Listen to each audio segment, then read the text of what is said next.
Ci ada nih si ini, dia kemarin udah training, hari ini minta resign. Gue langsung nanya tahun lahir berapa. Nah ini juga kadang penyakitnya kita sebagai seorang leader, yang dimana gue juga berusaha taubat juga, nge-brief harusnya tuh detail, tapi kita ngerasa yang gue mau tuh begini, tapi di kepala kita doang, tapi kita nggak bisa define. Layoff karyawan atau tipisin profit?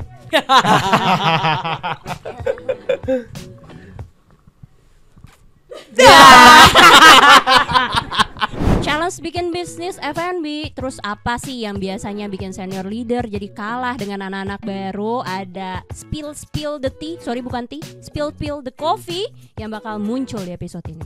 Hai, gue Sylvie, co-founder dari Kopisu. Di podcast kali ini gue akan ngebahas tentang leadership dan juga bagaimana manage hubungan dengan partner.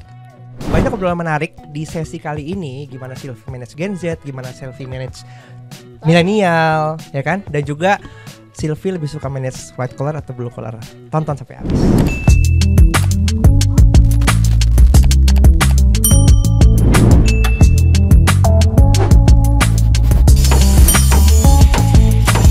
Oke, kita balik lagi ke Kuli episode 17. Keren. Hari ini kita akan ketemu sama satu leader yang dia itu bisnisnya banyak. Betul. Wanita. Betul. Seru kalau ngomongin wanita. Pernah kerja juga. Pernah kerja juga. Pernah. Gue gak tahu. Oh. Gue taunya langsung dia Jangan gue yang salah. silver spoon. Anjay. Anjay. Apakah benar dia silver spoon? Benar. Dan ada satu yang topik yang pengen gue gali nanti adalah bagaimana caranya mengulik managing sesama leader gitu. Karena probably kan kita ngomong Partner. leader ke bawah gitu ya. Betul. Sekarang leader ke leader kayak gitu. Ini kayak yang ada drama serunya sih. Betul. Jadi plus dia juga nge-handle employee-nya juga nggak semua white collar ya. Jadi mungkin ada story-story menarik juga bagaimana bedanya manajer. Kan jauh ya managing orang yang bawah sama yang langsung partner gitu. Beda. Dramanya beda. End to end nih. Keren. Oke. Without further ado, ini Langsung, dia. Panjang aja, panggil aja. Panjang aja. Apa sih gue ngomong? Jangan panjang-panjang, oke? Panggil aja Sylvie. Halo. Kok gue awkward gitu. Hai Dwi. Hai, apa Will. kabar? Gimana? Menegangkan ya di sini ya. Kursi panas. Kursi panas. Keren ya, kayak Kuli ini udah menjadi kursi panas coy. Karena biasanya emang kuliah kerjanya panas-panas. Iya, pokoknya deg-degan aja pokoknya pas Dina udah invite di sini. Thank you so much ya buat mengundang saya pada pagi hari ini di sini. Oke, berarti pas awal banget mungkin kita bisa langsung mulai dengan menceritakan pengalaman profesional lo. Tadi gue bilang sempat kerja, cuma gue nggak tahu benar apa enggak. Jadi mungkin kalau sempat kerja boleh disebut sampai dengan lo akhirnya sekarang managing apa aja tuh? 3 bisnis. Anjir, jangan disebut tuh dong. Oh iya. Spill butuh spill. Spill. Oke, jadi perjalanan karir Sylvie itu dulu itu aku pernah kerja sama orang, udah pernah. Perjalanannya nggak ada yang gimana banget ya, biasalah orang habis kuliah pengen rasain kerja sama orang dulu. Siapa bilang aku silver spoon? Siapa bilang? Sendok plastik kok ya. Iya. Saya juga mulai semua dari bawah. Jadi adu nasib. Jadi nggak pas dulu kuliah kerja lah ya, lulusan marketing komunikasi, ngelamar sana sini, ditolak ditolak juga. Terus akhirnya sempat jadi sales di bidang retail. And then kemudian singkat cerita malah ujung-ujungnya ke kerjaan yang sebenarnya gak nyambung, yaitu menjadi seorang stylist. Jadi bekerja di sebuah kreatif industri, ya ngerjain hal-hal yang berhubungan dengan photoshoot, preparing konsep dan lain-lain ya. Itu sebenarnya itu passion, karena kan emang suka ya sama dunia kreatif. Jadi masih ada relevansinya lah gitu. Malah di situ yang kerjaannya paling lama, around 3 tahun. Agak-agak lupa 3 sampai 4 tahun.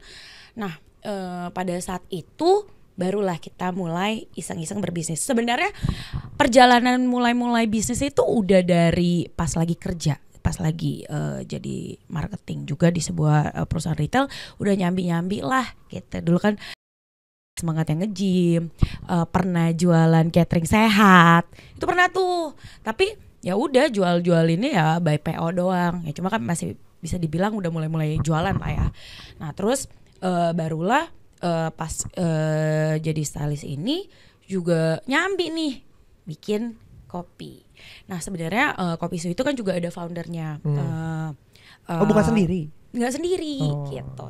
Dan memang semua tuh dasarnya iseng. Jadi kita bertiga itu masing-masing punya kerjaannya, punya kerjaan masing-masing lah.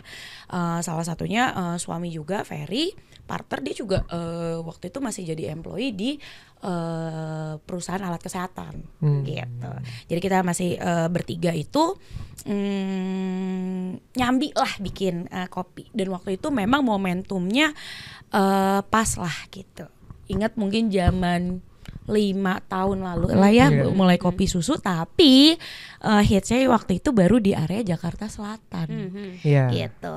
Singkat cerita partner ku ajakin, dia buka di Peak, cuma dia close down karena dia ngerasa juga kayak butuh partner nih buat handle gitu. Karena aku waktu itu kerjaannya juga jadi stylist, memang waktunya lebih fleksibel dibanding mungkin suamiku yang waktunya benar-benar corporate banget lah gitu. Stylist itu kan ya mungkin ada projectnya sibuk, tapi kalau enggak mungkin aku bagi juga buat ngerjain si kopi gitu. Nah terus kebetulan kantornya juga area Jaksel, jadi si partnerku ini udah yuk kayaknya Sylvie bisa nih diajakin barengan, yuk kita buka di Jaksel. Ya itu kalau bisa dibilang outlet pertama yang barengan kita bertiga ini di Kebayoran, deket kantor juga sebenarnya. Waktu itu sebenarnya pertimbangannya satu Kebayoran, wih keren kan Jaksel, kemudian emang deket sama kantor gue dulu gitu. Pas mulai ya, lu kan dulu kan memulai karir sebagai profesional. Ya. Sampai akhirnya iseng-iseng ya kan. Iseng-iseng kan keren nih iseng-iseng lu ya. Jadi duit gede nih ya. Aduh, kan. Amin. Ada nggak pengalaman kayak gap gitu ketika lu dulu bekerja sama orang, kemudian sekarang lu harus memanage orang kayak gitu? Oh jelas sekali. Jelas banget, makanya F&B lagi kan? F&B lagi kan, F&B.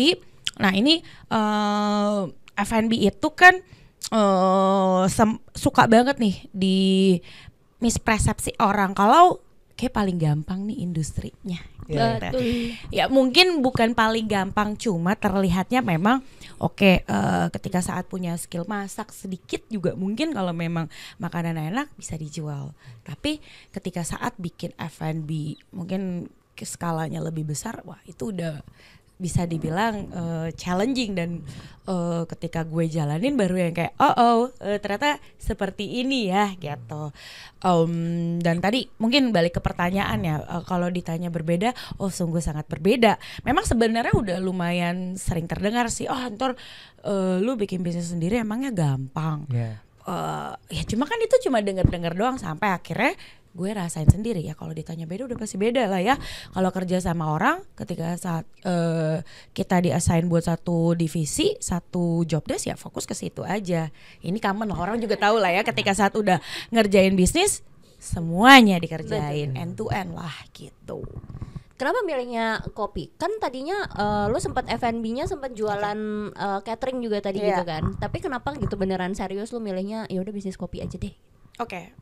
Ya kalau ngomongin tentang opportunity ya pada saat itu, ini kalau ngomongin simpelnya ya, betul. Yang kebuka pintunya itu gitu ya. Kebuka pintunya, dijalanin, puji Tuhan jalan gitu. Kenapa gue bisa bilang jalan? Karena dari iseng, yang tadinya gue juga belum berani resign nih, nyambi deh dari bikin satu kedai, nambah yuk ke kedua kedai gitu. Karena udah proven nih. Profitable lah gitu. Terus udah gitu baru dari kedua kayaknya seru ya kita scale up lagi. Waktu itu bahasanya belum scale up ya, nambah cabang yuk, kemitraan yuk. Juga sebenarnya modal nekat, dan ya udah modal nekat sih sebenarnya, modal nekat, tapi sambil kita tetap cari konsultan lah ya. Kita yang waktu itu masih berpengalaman, yang pastinya berpengalaman di bidang kemitraan. Cuma juga ini juga cerita yang kalau kita sekarang dengerin juga suka ketawa-ketawa. Akhirnya waktu itu baru 2 pertemuan, akhirnya konsultannya pergi kabur. Nah ya akhirnya kita harus ya udah deh nyelesain sendiri tuh semua klausul-klausulnya, peraturan SOP dan lain-lain gitu. Singkat cerita, dan karena waktu itu juga kebuka peluangnya di situ ketika saat kita punya bisnis ya. Pasti ada kayak kita bilangnya tuh cunnya atau kayak kebuka dengan sendiri jalannya. Ya mungkin ya.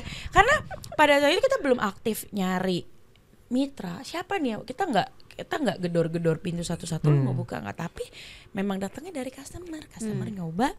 Hubungin kita, enak nih, aku mau buka dong.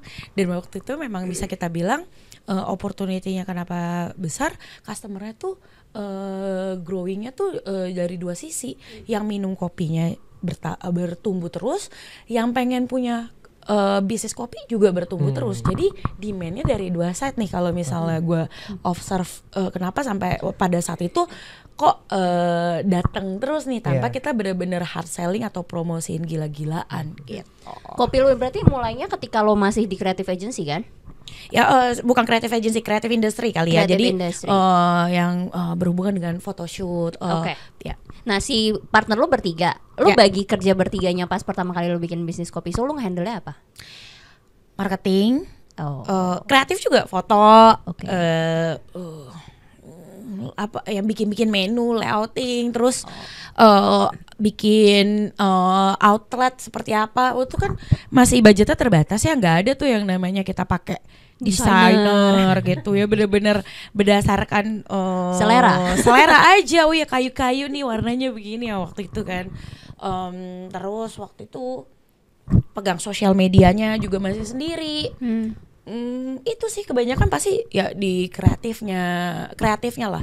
Cuma kalau awal-awal mulai sebenarnya semua juga di handle gitu. Bener. Realita yang orang nggak lihat bahwa begitu memulai sesuatu artinya kita mesti bisa semuanya ya. Iya, cuma kadang orang kan ngeliatnya gitu kan, kesannya kayak kita orang tuh selalu mandang itu mah kisah-kisah buat atau gimmick story atau gimana, tapi itu realitanya karena satu keterbatasan budget, kedua memang kita nggak dibekali terlalu banyak buru-buru ngomongin sistem. Kita mulai aja ya udah hajar aja semuanya dulu gitu. Operation jadi benar-benar nggak ada tuh yang namanya kita bagi lu ini ya gitu. Jadi ya apa yang lu bisa jalanin, lu punya waktu lu jalanin aja gitu. Jadi trainer gitu. Pada saat itu ya buat turun lo jadi trainer. Waktu itu bukan gue sih, partner yang lain. Pas yang creative industry lu udah manage tim juga?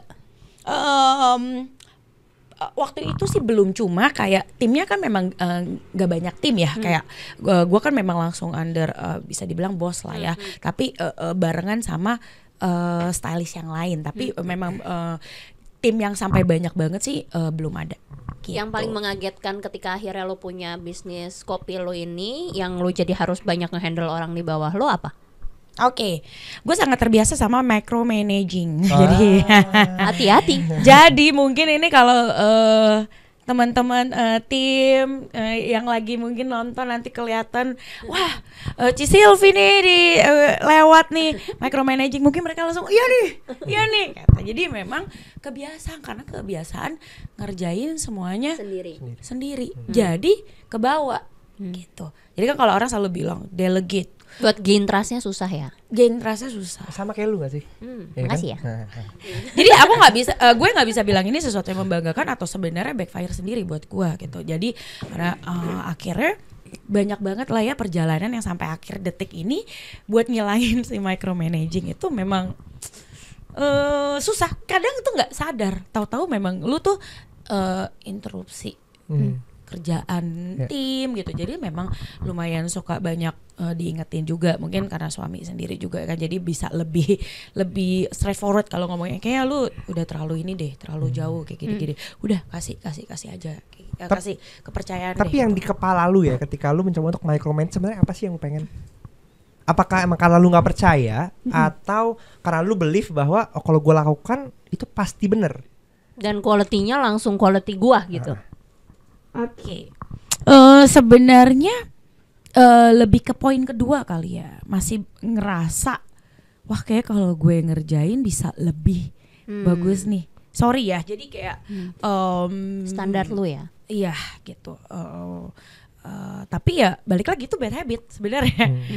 Jadi tapi kalau ditanya ya sebenarnya arahnya lebih kayak ngerasa wah kayak kalau gue ngerjain bisa lebih cepat. Kalau kerjain bisa lebih ngasih lihat ke tim, wah ini nih yang benar seperti ini. Tapi jadi kadang kasihkan ngerjain semua sendiri. Karena lo pernah nge-handle semuanya itu sendiri ya sebelumnya. Betul. Jadi kayak gue pernah ngelakuin itu, jadi gue tahu kayak Ya, apa. jadi ya plus minus kali ya. Jadi Iya, kayak iya. ketika saat lu bilang ngomongin delegasi, gue ngomong karena gue juga udah pernah ngejalanin ini. Dan memang gue ngerasa jadinya gue juga bisa ngerjain. Kok gue ngerasa dia nggak seperti ini ya kayak ngerjainnya. Contoh kayak bias ya. iya jadinya lebih kayak apa-apa sentriknya kayak ke gue tuh dulu pernah begini. Jadi gue selalu berusaha kayak lu juga harusnya bisa seperti ini. Contoh kayak dari speed ngebales DM buat kayak gue tuh ngerasa kayak gak usah dikasih KP gimana cepet gitu gue bales kayak gitu. Tapi kadang tim mungkin ada delaynya dulu kayak gitu ya, something like that sih. Kan kalau sebagai leader ini kan banyak faktor, banyak variabel nih. Ada yang tipe orang kayak, lu jadi leader, lu nggak perlu paham teknis gitu. Tapi lu kan tipe leader yang paham teknis, sehingga ketika lu ngelihat apa yang dilakukan oleh tim lu itu nggak seperti standar yang lu set atau nggak ada di kepala lu akan intervensi kayak gitu. Yeah. Pertanyaan gua adalah, apakah menurut lo seorang leader itu harus paham teknis? Oke. Supaya dia bisa menjadi leader yang baik. Oke. Tergantung makanya mungkin kayak kalau dari personal experience sendiri tergantung dari skala bisnis sama bisnis yang dikerjain. Alangkah memang lebih baik kalau kita sebagai leader tahu teknisnya, karena ketika saat lagi mungkin controlling atau delegasi, kita tuh langsung pointing ke part yang kayak emang kita tuh udah ada pengalaman ngerjain ini gitu. Tapi satu sisi, contoh kayak misalnya ada beberapa part gue even mungkin nggak ada bayangan tentang hal tersebut. Jadi memang harus seimbang juga sih. Jadi contoh mungkin gue agak lack pengetahuan dan minim pengetahuan di bagian finance. Ini mungkin agak common ya kalau kita kebiasaan ngomongin tentang kreatif, wah tiba-tiba finance-nya meh banget ya kan. Nah itu gimana kalau gua ngerti teknisnya juga bakal teks time yang panjang banget gitu. Jadi ya seimbang aja sih. Gue juga nggak ngotot. Kadang juga kita kan juga harus cepet-cepetan juga ya, kadang harus ekspansi segala macam. Tapi kalau gue kayak harus belajar dulu, ya belajar mungkin kayak misalnya gue tiba-tiba harus disuruh belajar kayak ngerjain laporan keuangan, ya bakal panjang lah gitu. Jadi menurut gue akan lebih baik ya, cuma porsinya akan seimbang juga kalau misalnya tergantung divisi ataupun tergantung area mana sih yang lu mau masuk ke teknisnya gitu loh. Ketika lo pertama kali akhirnya bisnisnya adalah F&B, seperti yang kita ketahui kan pasti timnya yang pertama paling banyak adalah blue collar dulu kan. Keputusan tersulit apa yang pernah lo harus ambil atau lo lakukan ketika lo pertama kali memanage tim di F&B lo? Apa ya? Ya itu kali ya, kayak ngebagi kerjaannya, atau kadang mungkin kalau ini bahasanya ya, mungkin karena gue udah sering micromanage dan operation banget, kadang yang harusnya gue tuh harusnya ngeliatnya lebih ke strategical, ngeliat di atasnya, ya itu mungkin gain trust ke merekanya, delegasi ya, how to kayak gimana ya caranya ya, ujung-ujungnya kayak yang harusnya gue bisa meminimalisir kerjaan yang sifatnya micro itu dan lebih ke strategis, jadi gue banyak ke stretch juga nih di dalam kerjaan-kerjaan perintilan. Karena lo nitty-gritty semua kerjaan mereka gitu ya. Yeah. Oh, I see. Challenge paling besarnya perbedaan lo nge-handle, karena kan di F&B pasti ada dua kan, selalu white collar lo sama blue collar lo. Challenge paling yang lo lihat paling ekstrim nge-manage antara white collar sama blue collar ada gak? Apa sih hal yang paling bikin lu pusing gitu ketika lu berhadapan dengan SDM? Karena kan sebagai pengusaha, ya pasti yang kita ngurusin SDM ya, manusia. Kita punya visi, gimana kita turunkan ke dalam satu eksekusi, ya kan? Itu kan kalau orang tengahnya nggak benar, nggak bisa menurunkan, mentranslate, itu kan percuma visi kita sejauh apapun, eksekusinya beda. zong kayak gitu. That's one pain point juga kali ya. Di sini gue juga mulai makin menyadari kayak idea, ide-ide yang excellent sampai dibarengin dengan eksekusi yang bagus juga kadang ya hasilnya nanggung-nanggung atau tuh nggak bagus. Kalau challenge sampai hari ini ya kita masih terus menghadapi challenge gitu loh, dimana gue tuh harus bisa manage dari atas sampai bawah, karena F&B itu kan layernya banyak banget ya, layer sampai yang di bagian di lapangan, di bagian manajemen itu aja udah beda banget cara ngomongnya, cara handle-nya, cara lu nge-treat mereka biar lu tuh bener-bener bisa sesuai dengan SOP seperti apa itu, wah buat bisa execute SOP yang udah lu buat. Nah beberapa tahun lalu kita udah sempat tuh bikin playbooknya, bikin SOP-nya, tapi ternyata kalau sebenarnya dilakuin, tapi di translate-nya tuh beda, atau mungkin gak dibaca, atau deh sesimpel kayak ngomongin kebersihan hygiene. Jadi sampai kita tuh harus kayak ngomongin hygiene tuh sebersih apa, sampai harus ada fotonya. Itu kita juga belajar. Yang tadinya playbooknya teks doang, wah kita tahu ternyata harus ada foto ya gitu. Fotonya kayak apa? Ya exact sesuai standar. Nah, simple ya, tapi ternyata kalau bahasa yang sampai ke bagian layer yang barista yang di lapangan benar-benar harus sampai sedetail itu gitu. Itu yang ketika saat eksekusinya juga sampai maintaining sih. Menurut gue pas lagi udah dijalanin bisa nih di awal-awal, tapi pas maintain udah ke bulan ketiga dan selanjutnya itu juga membutuhkan waktu yang intens banget sih di F&B. Dan F&B tuh SOP nomor 1 ya, beneran harus ada SOP-nya semuanya, terus beneran harus diikutin, kalau enggak, karena kan berkaitan sama servis yang lokasi ke orang ya, dan servisnya ada 2 gitu. F&B kan servis sama produk gitu, produknya ada, servisnya ada gitu. Produknya enak, servisnya nggak oke, betul, kalah lo langsung. Iya kan, jadi apalagi persaingan di F&B sangat-sangat ketat ya gitu. Tapi ya memang gue belajar di sini. Ya terkait SOP ketika saat dieksekusi, tapi kalau kita nggak bisa maintain itu ngapain sih ya? Evaluasi, terus mungkin review lagi, itu yang sebenarnya juga cukup sulit dilakukan karena kan butuh konsistensi gitu loh. Kayak harus rajin gitu loh, kayak lu per 3 bulan sekali, bukan kayak SOP ya udah dilepas gitu aja. Ketika memperbaiki SOP lo mendengar dari si tim lapangan lo juga nggak apa yang perlu diperbaiki, challenge mereka apa di lapangan gitu. Pasti. Jadi ketika saat lagi meeting, kita juga rutin weekly meeting kali ya, per 2 minggu sekali itu nggak hanya marketing,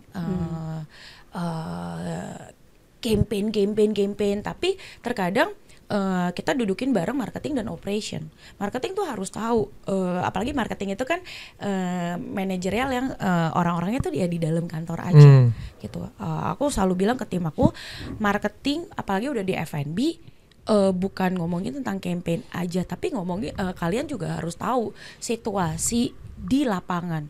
Duduk di outlet mana kayak gantian gitu, outlet sendiri atau outlet kompetitor gitu. Duduk, kalian observe apa sih needs-nya customer profile lu siapa. Lu nggak bisa lihat profile customer cuma based on di Instagram doang. Jadi itu bisa dibilang lumayan rutin kita lakukan, dan duduk barengan tim operation juga setengah-setengah harus lumayan ngerti tentang sales gitu loh.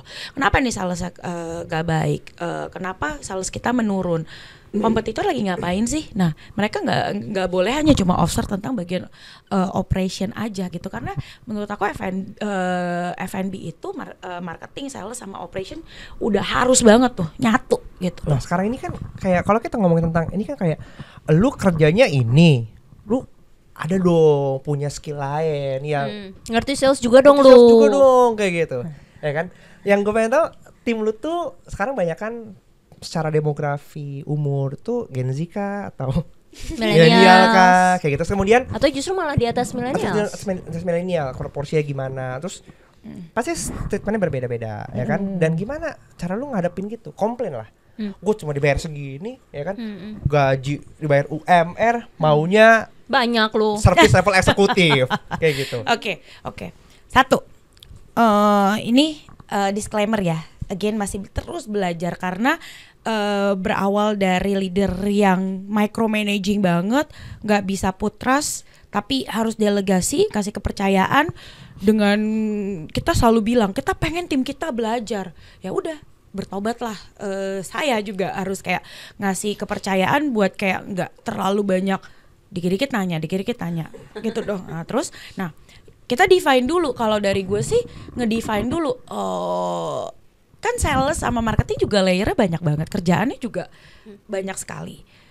Ya kita sih define kalau kayak sales apa sih yang related sama di lapangan, tapi bukan berarti terlalu cross the line, terlalu jauh banget. Itu yang paling penting sih menurut gue. Kita benar-benar tahu delegasiin itu salesnya sales apa.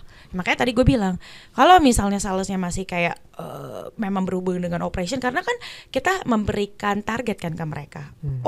Selain target kebersihan, target excellent service, kan tak ada target sales. Jadi mereka juga harus belajar tentang sales gitu. Salesnya tapi memang masih ada relevansi dengan mereka gitu. Misalnya kayak teknik upselling. Ini kan udah upselling, tapi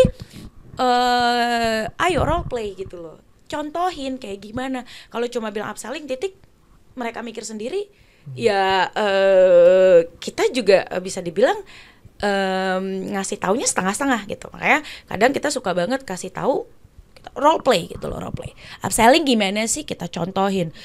Upselling itu ada yang namanya bilang basket size. Orang biasa beli 18.000. Ini ada pastry. Tapi kalau lu anggurin ya lu nggak bakalan ngejual. Upselling lah, tambah 10.000 yuk gitu.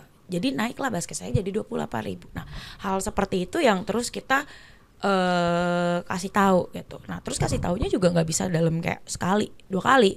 Kita selalu bilang review apa tuh kita bilang tuh target, bisa dibilang ya hampir setiap hari, dan kasih tahu caranya. Breakdown targetnya sekian nilainya. Kasih tahu caranya gimana, jualinnya apa sih? Harus jual berapa cup, harus jual berapa pastry, harus jual berapa merchandise kayak gitu. Jadi nah, level yang kayak gitu ya memang harus kita bilangnya apa ya? Dikte kali ya. Dikte breakdown in detail. Nah, itu sih yang sekarang ini kita lagi belajar dan terus lakuin gitu. Pertama kali gue nyobain F&B juga, menurut gue perbedaan F&B sama bisnis lain tuh, F&B tuh beneran day to day review anjir. Karena di lapangannya tuh detailnya kayak gitu. Ya, jadi kalau mau dibilang F&B bisa dilepas atau kayak udah bayar manajer high level, mungkin bisa. It depends lagi ya, disclaimer. Pilihan sih. Pilihan juga lah. Kalau mungkin kalau kita masih skalanya UMKM seperti ini, dan kita ya harus in touch terus sih sama tim lah. Gitu. There's no such thing as autopilot business. Saya tim itu lagi.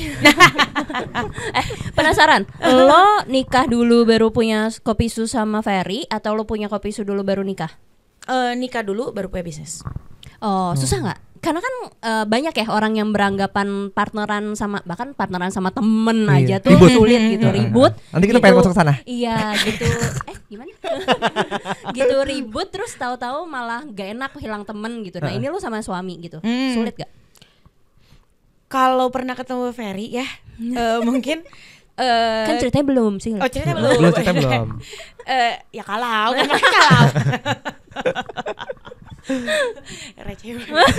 Ya jadi ya sulit ya. Cuma kalau waktu itu mana mikir lagi sih, ya kepepet. Ya dong, ya kepepet kan. Yang mana jadi, yang kepepet, nikahnya apa bisnisnya? Bisnisnya, maksudnya bisnis yang dilakukan bersama orang terdekat ya pada saat itu suami. Tapi sebenarnya sebelum nikah pun secara tidak di bawah alam sadar kita memang suka ngomongin tentang bisnis. Ini emang nggak disengaja kayak ayo nanti kita bisnis ya gitu ya. Tapi memang waktu itu kayak datingnya aja kita suka banget nih ke pameran F&B. Ambis. Ya. Itu kok ambis ya? Gak apa-apa. Suka ya, gitu loh. Suka sambil manifesting. Iya boleh. Gak apa-apa. Gak salah. Di didefinisikan sebagai sesuatu yang ambisius Enggak. Enggak. Terjadi. Emang Iya, kan dampak. betul. Tapi bener loh, waktu itu kita manifesting, kita datang. Kan kalau ada suka ada nemtek kan, ditanya dari perusahaan mana. Dulu tuh kita mana punya perusahaan, cuma ya udah individu lah ya, kayak nama kita aja gitu. 3 tahun kemudian ya puji Tuhan udah ada nama PT-nya. Karena bener-bener rutin, karena suka gitu loh ke acara itu. Udah berapa tahun? Jadi lo bisnis bareng sama suami? Dari merit 2017. 17 tahun. No 2017 tahun. Sorry. Merit. Wow. 2018-nya bisnis. Oke. Oh, Pernah ribut 18. gak soal Tadi bisnis balik dibawa lagi ya. ke rumah Tadi tangga? kalau tahu Ferry, kenapa juga bisa kerja sama bareng? Karena kita punya karakter yang jauh sangat berbeda, gitu. Siapa lebih ambis? Kelihatan kayak nggak usah ditanya. Ambis itu kadang suka di Negatif makna ya? negatif Betul, loh betul. sama orang Itu butuh loh. ambis kan? Ih, Betul, betul loh. betul. Kalau tidak punya mimpi, Driven. tidak punya ambisi, gimana bisa menjalankan ini semua? Gitu. Balik Mungkin lagi. kalau boleh ngejelasin dikit, Sylvie tuh lebih meletup-letup, Ferry tuh kalem. Oh iya. Betul. Jadi mungkin itu perbedaan 180 derajatnya Sylvie dan Ferry menurut gua ya. Iya, jadi kalau ngomongin tentang bisnis kan ada diskusi itu kan ada perdebatan. Jadi karena karakter kita yang berbeda itu, satu meletup-letup, ngomong apa berapi-api, kesannya marah.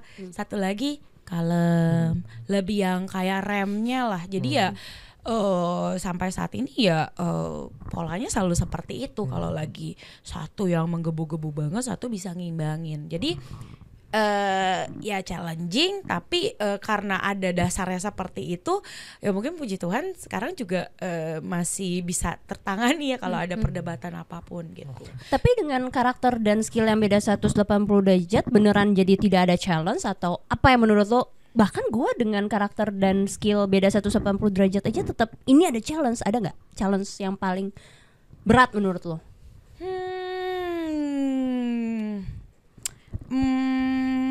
Mungkin kadang kita suka lebih tepatnya gue kadang tuh gonta-ganti topi sebagai kayak partner dan juga sebagai seorang pasangan istri gitu. Satu sisi kadang gue respecting dia sebagai suami, gue ngerasa kayak dia yang harus membuat decision. Satu sisi kadang oke, gue orangnya memang orang tuh ngeliatnya gue dominan, tapi gue harus tetap memposisikan diri gue sebagai seorang istri. Jadi gue mau deh dia yang membuat decision.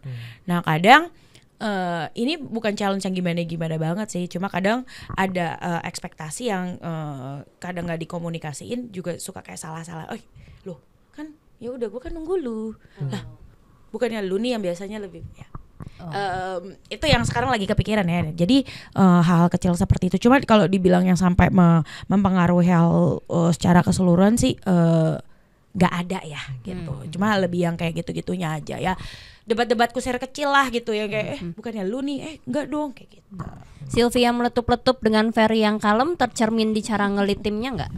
Sylvie juga ngelit timnya meletup-letup, Ferry kalem, atau justru ternyata gitu ngelit tim malah Ferry diam-diam meletup-letup gitu?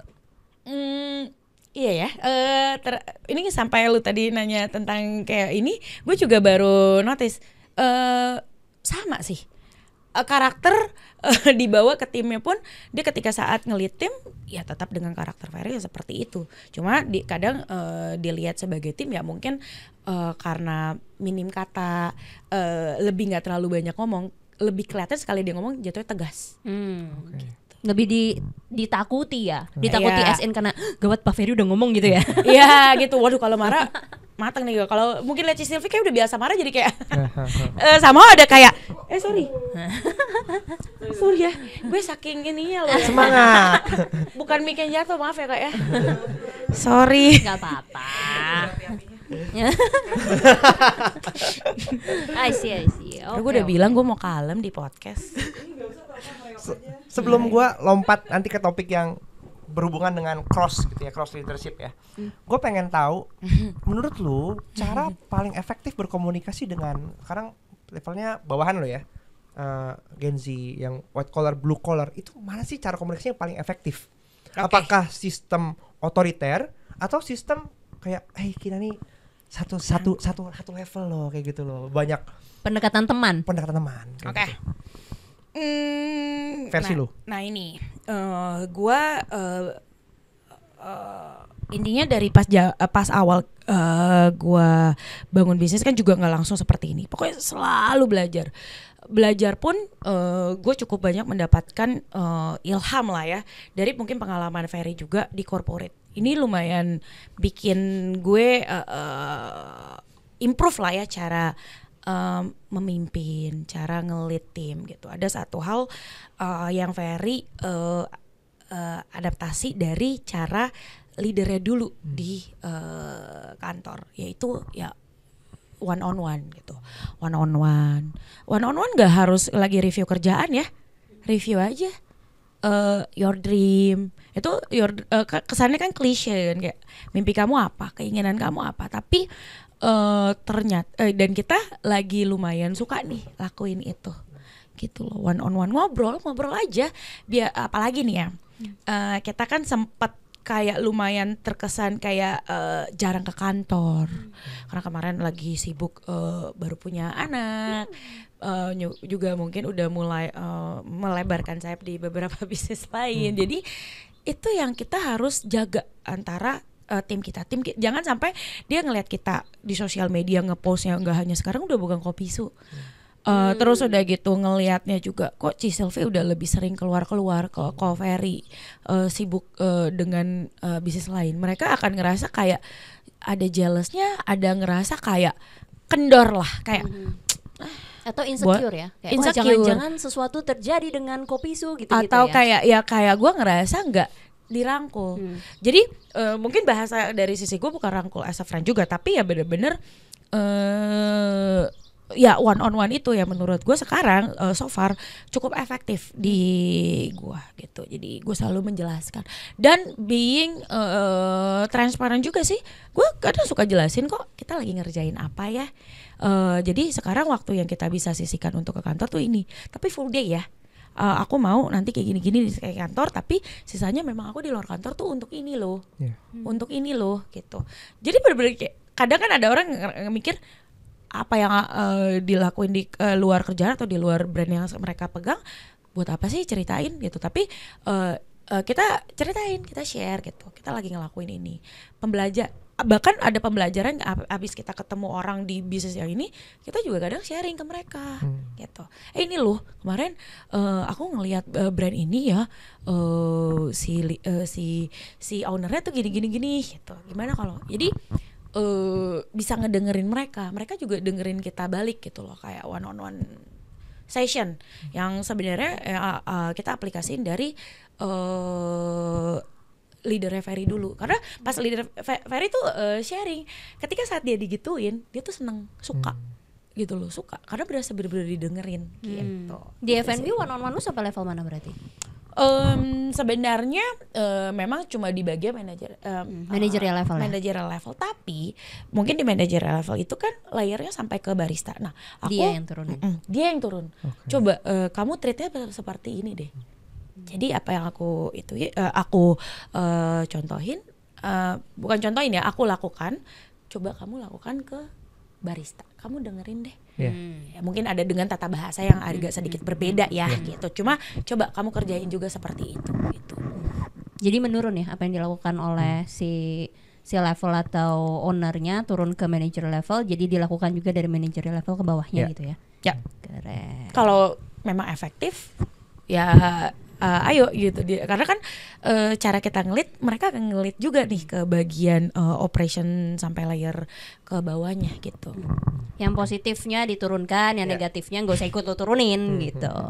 Betul. Pertanyaan pamungkas nih yang ini gue tunggu-tunggu karena belum ada di tempat sebelumnya.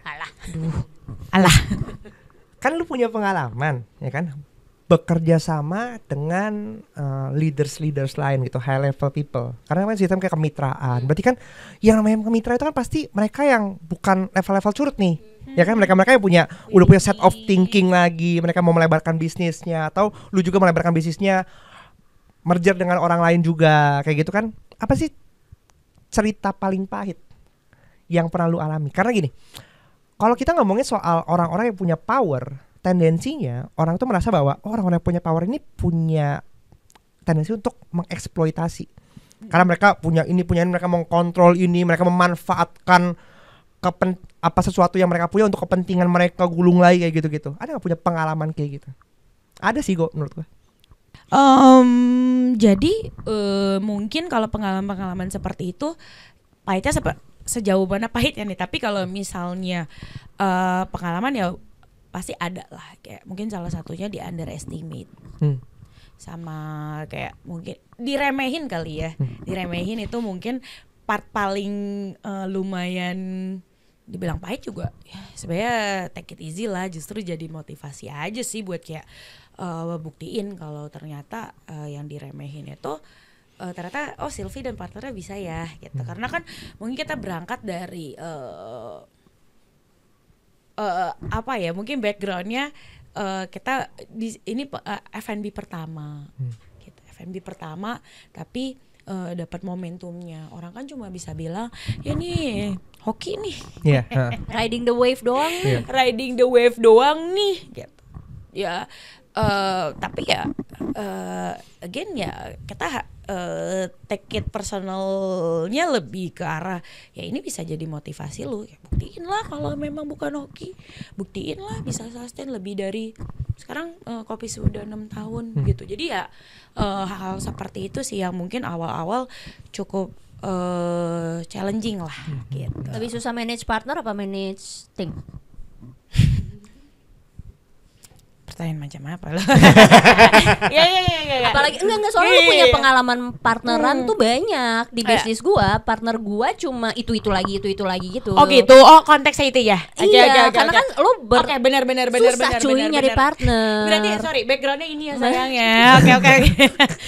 Karena gue takut dijawab itu. Karena menurut gue susah nyari partner. Kayak makanya ujung-ujungnya ketika gue udah cocok sama yang itu, gue akan lebih prefer kita bikin another business with the same partner. Karena gue pernah partnerships tapi terus partnerships SN gue punya partner terus gagal, malah jadi nggak enak hubungannya padahal tadinya teman. Benar. Terus gue akhirnya berani untuk partnership sama William juga karena gue tahu William kayak apa. Pasti itu harus kayak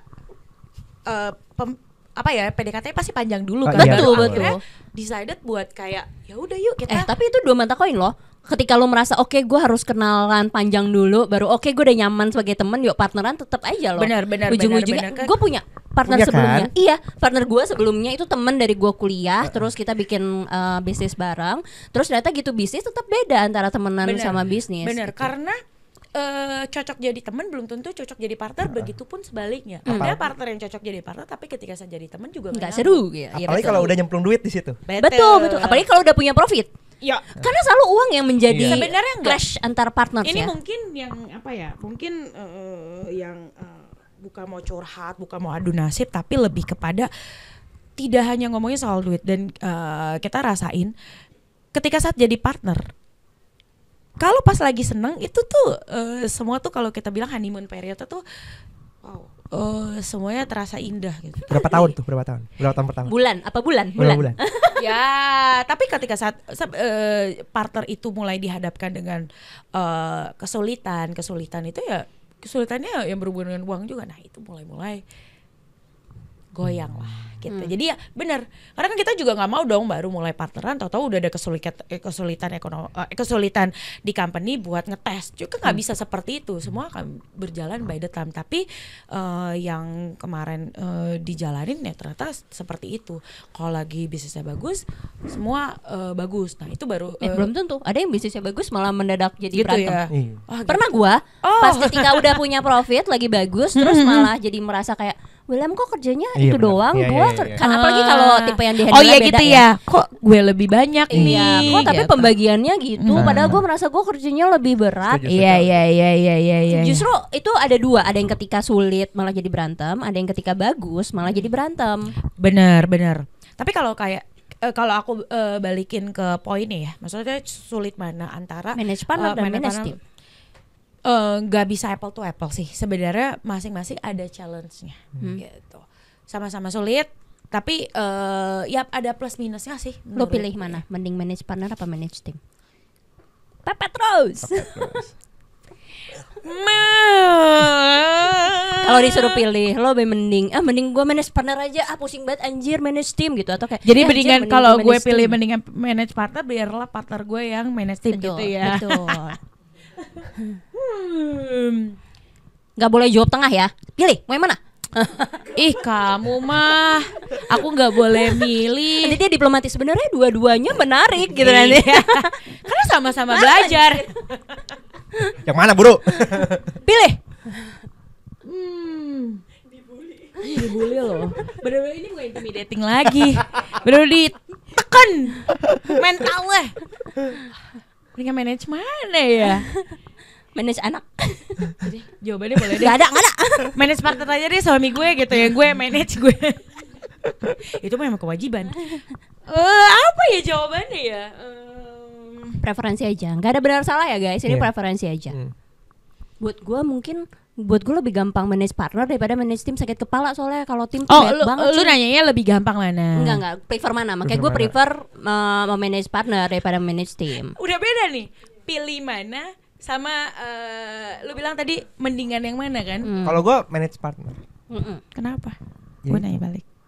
Karena Itu kalau gue lebih prefer manage partner karena kalau tim banyak banget terus gue sakit kepala. Gue nggak tipe orang yang seneng interaksi sosial soalnya. aligning vision ya udah sama partner gitu. Kalau nggak udah visi yang nggak sama udah buang aja lah. Enggak, maksudnya kita berpisah aja gitu. Hati-hati ya, Edi. Buat yang namanya Edi, lo nonton ini hati-hati. Hati-hati lo, digantiin gue. Ayo jawab. Oh jam buying time, boleh jawab. Jadi ikut deh. Ya, jadi memang mendingan manage partner sih memang setelah gue pikir. Karena kan nanti kalau bisnisnya makin gede, tim juga makin banyak ya, semakin pusing. Oke. Challenge paling susah manage partner apa?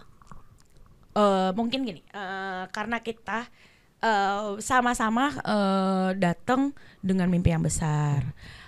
Karena sama-sama vokal kali ya. Sama alpha. Jadi apalagi kalau ketemu partner yang mungkin juga karakternya, kan kita nggak bisa dong cari yang karakternya kayak Ferry yang introvert gitu. Nggak selamanya seperti itu, pasti ada beberapa partner juga yang sifatnya juga dominan alpha gitu ya. Ya gimana caranya nih balance ketika saat udah ada perdebatan, udah ada apa ya kita bilangnya, gesekan. Ya udah ada pendapat masing-masing gitu, itu challenge lah gitu. Oke, kalau kita masuk ke sesi selanjutnya. Kemarin kita sempat buka pertanyaan Instagram. Gitu mereka ada pertanyaan. Request Katanya dong. mau ditanyain dong pertanyaannya. Bacain dong gitu. komen-komen yang ada di IG dan dijawab sama narasumber kayak gitu. Jadi kita langsung pertanyaan pertama ya. Kalau menurut lu ya, cari muka itu Boleh apa gimana? Boleh atau enggak? Kan lu punya tim, ya kan? Tim lu cari muka gitu kan ke depan lu. Gimana menurut lu, pandangan lu tentang orang yang cari muka? Oke. Boleh apa enggak dulu lah. Oke. Boleh? Nggak masalah sih. Ada batasannya enggak? Mana boleh? Oh ada Sampai batasannya, tentu ada batasannya sih. Cari muka yang sampai mungkin ini sepakat ya dengan kakaknya tadi, ada kakak juga nge-state kalau selama tidak merugikan orang lain, ya kayak sampai sikut-sikutan, sampai mungkin drama kali ya kita bilang ya. Udah dia menonjolkan diri dia tapi dia menjelekkan tim yang lain, ya itu udah negatif banget lah gitu. Tapi cari mukanya kayak misalnya mungkin gini, contoh kasus mungkin levelnya barista, kita ada satu tim gitulah, satu outlet isinya 4 orang, ada satu tim itu yang kalau kita ngomong di grup itu dia selalu aktif sekali, aktif ngomong, responsif. itu kita suka sekali ya kan. Kita nanya, gimana nih salesnya gimana gitu. Dia yang orang yang selalu jawab gitu. Nah satu sisi bagus, kenapa ya? Karena kita juga jadi tahu kan kemampuan dia, juga jadi tahu cara dia berpikir. Karena kan pertanyaan kan nggak melulu pertanyaan itu sebenarnya buat beneran nanya, kadang kan ngetes gitu loh. Oh ya ini hari ini gimana? Kita biar tahu dia hari ini benar-benar ada observe nggak sih? Oh ngetes. Hati-hati kalau ditanya Sylvie, kadang itu ngetes. Itu dites guys. Aduh, jadi ketahuan ya. Itu sebenarnya rahasia dapur ya. Bisa dibilang. Nah, sebenarnya kalau buat gue itu bukan cari muka, tapi teman-teman yang lain nih yang ternyata kerjaannya udah lebih lama, kerjaan lebih senior. Senior itu bukan berarti lebih bagus, karena dia senior dia jadi ngerasa kayak gue udah duluan nih, jadi gue udah kayak ya udah kerja flat. Udah nggak ada motivasi, padahal kita udah ada program yang kayak kalau lu udah achieve KPI, lu gue bukan sekolahin, kayak ambil kursus barista kayak gini-gini. Itu kan kayak nambah skill set kan. Jadi nggak melulu rewardnya harus kayak insentif uang apa, tapi kita juga kasih insentif kayak skill set buat kursusin barista. Bahkan kita lagi nyari yang kayak buat nambahin skill set komunikasi gitu-gitu. Nah, singkat cerita ya si orang ini ya kita denger lah dari si supervisornya, Ci kayaknya si ini nih agak disensiin karena menurut dia tuh dia gini.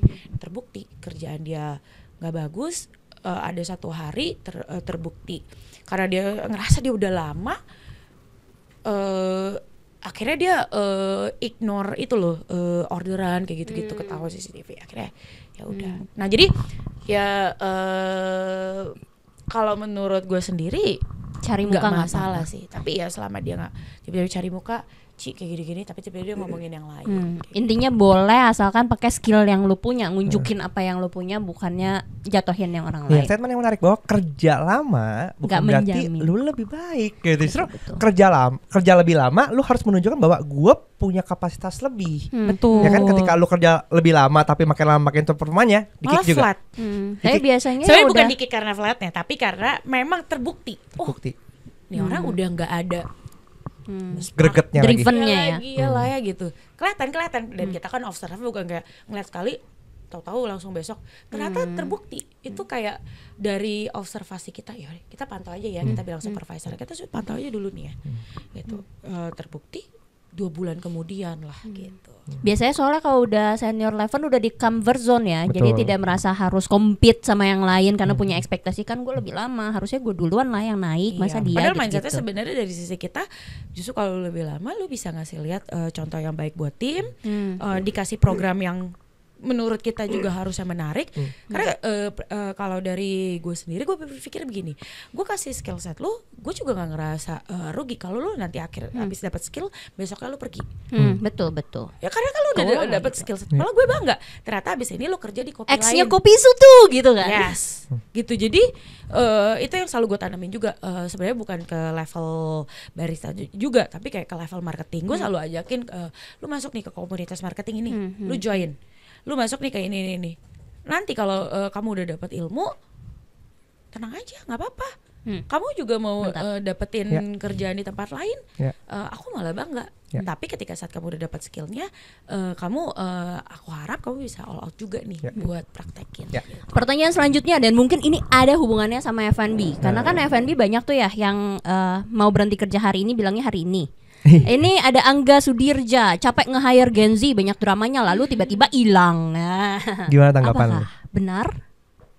Tergantung apa ya, maksudnya ini kerja, maksudnya lagi hire apa dulu ya, karena bukannya gimana, kayaknya nggak semua Gen Z seperti itu deh. Aman. Kan gue langsung disclaimer, gue kayak muter-muter dulu tadi. Tidak semua Gen Z seperti itu, tergantung. Memang pernah nemuin yang seperti ini yang mungkin levelnya waktu itu ya pernah dapat barista, hari ini udah interview besok, tapi nggak usah Gen Z pun. Waktu itu gitu sampai waktu itu gue berusaha buktiin, Ci ada nih si ini, dia kemarin udah training, hari ini minta resign. Gue langsung nanya tahun lahir berapa. Coba lihat Gua tahun bukan lahirnya nanya. berapa gitu. Akhirnya terbukti itu bukan Gen Z. Gue gak usah sebutin ya. Itu umur milenial. Jadi aman gak? Aman gue. Aman. Tapi Aman ini aja. kita nyata. Ini karena ini baru banget minggu lalu. Memang awalnya kan, wih orang kan lagi ngetren banget yang ngomongin tentang Gen Z segala macam di tok lah ya gitu kan. Terus akhirnya gue juga ke-trigger, ke bawah alam sadar, malah gue nanya pertanyaan pertama dia lahir tahun berapa ke supervisor gue gitu. Untung patah tuh. Coba kalau dia beneran Gen Z kan langsung kayak kan gitu, padahal untuk Iya. oke gitu. Ya jadi intinya mau Gen Z atau bukan, it depends on the karakter sih. Tergantung orangnya Berarti Gitu. Sylvie belum kapok hiring Gen Z. Belum. Tidak dong. Padahal cari kerja susah sekarang ya. Susah. Tapi orang itu yang kadang-kadang gue nggak suka nggak masuk logika gue gitu. Sekarang lu cari kerja susah. Tapi ketika lu dapat kerja, lu menyanyiakan itu dengan lu tiba-tiba hilang gitu. Ya.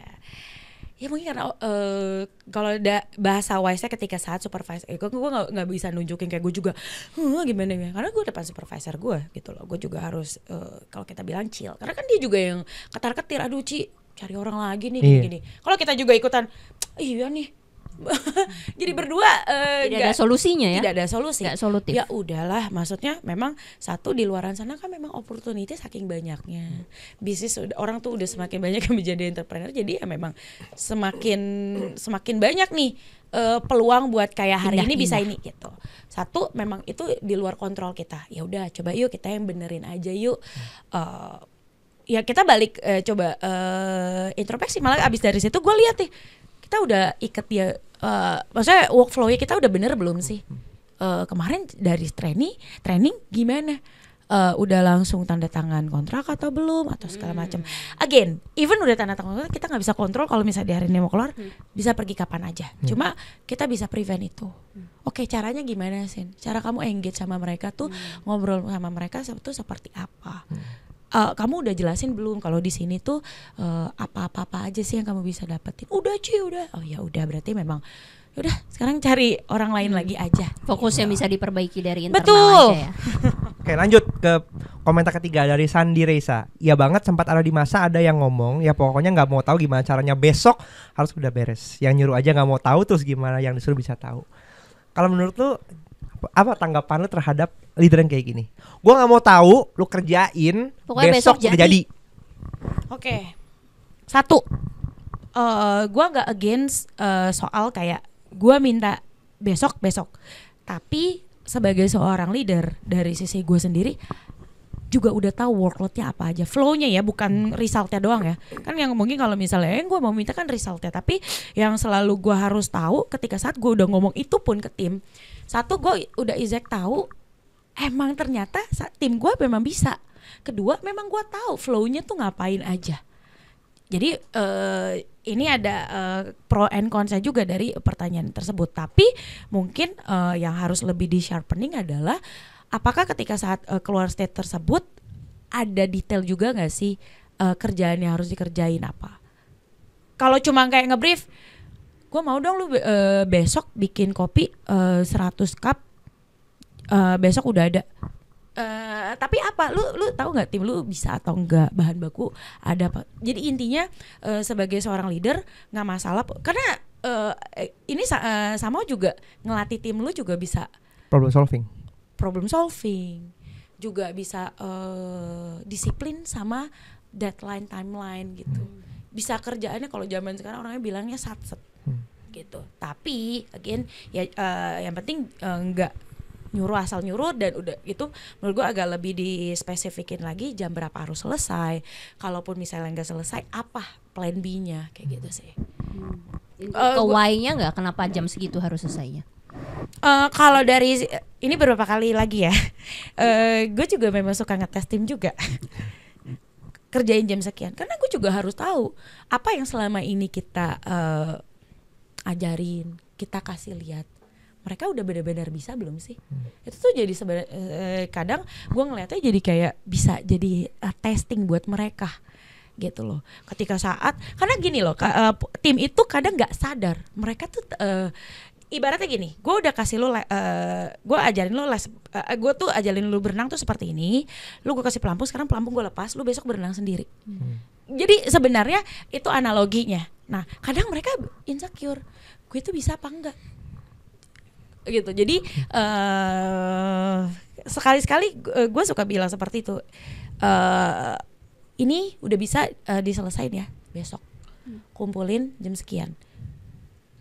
Karena objektif gue juga buat ngetes tim gue. Ternyata tanpa gue bisa loh. Gitu. Buat ngetes diri lo juga nggak kalau yang lo ajarin tuh ternyata udah benar, Iya dong. buktinya dia bisa Iya. kok. Kalau memang nggak bisa berarti gue juga selain introspeksi ke mereka, introspeksi ke diri gue. Gue nge-briefnya udah benar belum ya? Kadang brief nggak benar itu juga. Nah ini juga kadang penyakitnya kita sebagai seorang leader, yang dimana gue juga berusaha taubat juga, nge-brief yang harusnya harusnya tuh detail, tapi kita ngerasa yang gue mau tuh begini, tapi di kepala kita doang, tapi kita nggak bisa define. Itu juga skill loh. Lu nge-define-nya gimana? Yang benar butuh skill. Skill dalam arti ya komunikasi. Gue tuh dulu suka kebiasaan nge-briefnya begini, tapi nyampe ke mereka begini, nggak nemu. Ujung-ujungnya apa? Dia ngerasa gue udah ngerjain, gue ngerasa nggak nih, lu nggak beres, kemarin gue udah kasih tahu lu gimana. Nah itu sih Asumsi bertemu ekspektasi. Iya. Jadinya Gue berkaca kepada tadi statement Sylvie bahwa sebagai orang yang dikasih kepercayaan, dikasih brief gitu, terus kemudian gue bisa melakukan, ketika berhasil itu gue ngerasa kayak jadi self achievement juga ya menurut gue ya, walaupun kadang-kadang suka ngapain sih bos gue minta hal-hal yang gak masuk akal gitu, tapi ternyata terjadi gue ngerasa kayak gue bisa ternyata loh kayak gitu. Jadi tergantung pola pikirnya, perspektifnya, gimana kita melihat itu, apakah melihat sebagai beban atau opportunity untuk kita membuktikan diri kita bahwa kita bisa. betul. Jadi sama tergantung tata bahasa katanya kali. Kalau kita cuma bilang gue nggak mau tahu, habis itu besok lu kerjain. Tapi ya pasti akan berbeda. Makanya mungkin cara komunikasi kita juga kali ya ke tim ya gitu. Terus malah ya gue juga suka bilang gitu, justru bagus kalau kamu dikasih kepercayaan seperti ini. Artinya kita bisa percaya kamu bisa kerjain tanpa aku harus di samping kamu ngeliatin gitu. Nah, itu yang mahal coy, karena betul. trust. Dipercaya. Sebagai orang-orang kalian yang sangat lack of trust gitu ya, itu adalah harga yang mahal dapatkan oleh tim kalian gitu. Yuk lanjut, kita ke segmen terakhir. Menjawab cepat. Gak perlu cepat. dijelasin kenapa lo pilih itu ya. Pokoknya A atau B pilih gitu. Gak perlu dijelasin B soalnya, gak usah. Oke? Satu, kasih feedback yang sugar coating atau to the point. Udah jawab, lihat gua. Gak usah lihat situ. Bentar nggak gue biar Udah kasih to the point. To the point. To the point. Sakit tapi dong. Gak boleh Pahit. dijelasin dong. Pahit tapi kan. Ya ntar gue kepancing. Iya. Gue juga mau jelasin. Ya, bisnis bareng pasangan atau bareng teman. Lihat sini. Lihat sini. Jawab cepat. Ayo bisa yuk, Sylvie. Ayo. Pasangan. Anjir. Layoff karyawan atau tipisin profit.